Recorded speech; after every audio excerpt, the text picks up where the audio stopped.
Hi everyone, I'm August and this week I am doing a bloom transfer, but it's a little bit different than the ones I've done in the past. This one is called a radial wave transfer, and the point is you're trying to lay your transfer bloom down in a spinning motion to mimic a wave or a radial design.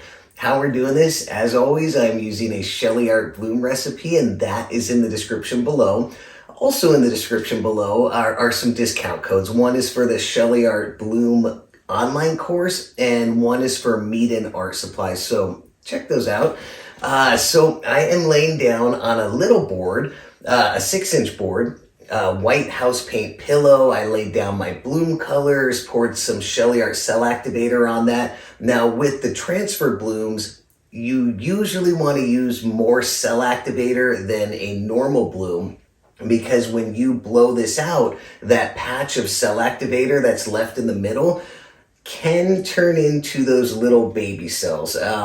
I have the hardest time getting the baby cells. I've been adjusting my cell activator, so it seems like the thicker your cell activator, it's gonna sit on top of your paint more, and when you spin it out, you're more likely to get those baby cells. Some people get them every time, but I do think adjusting the thickness of the cell activator definitely plays a part in that.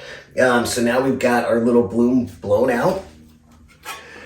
Got my scooper. Now I did put pillow on my scooper just so that when I'm picking up this bloom, it's sliding on easily. It's not folding over itself. I've got it on my little scooper. I have more pillow down on this board, and I transferred it as I was spinning my my spinner. So I'm transferring the bloom down, spinning the spinner, and getting that radial motion.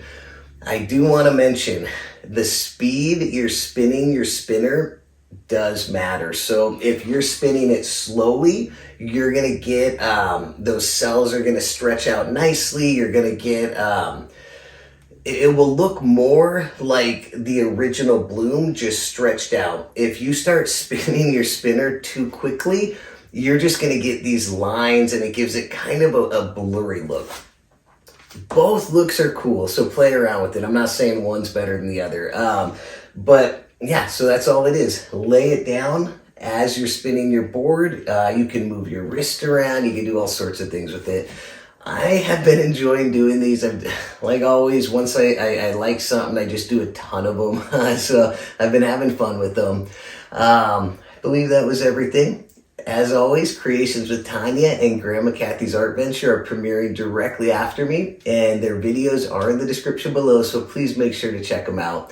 As always, I appreciate you being here, and I hope you have an excellent day.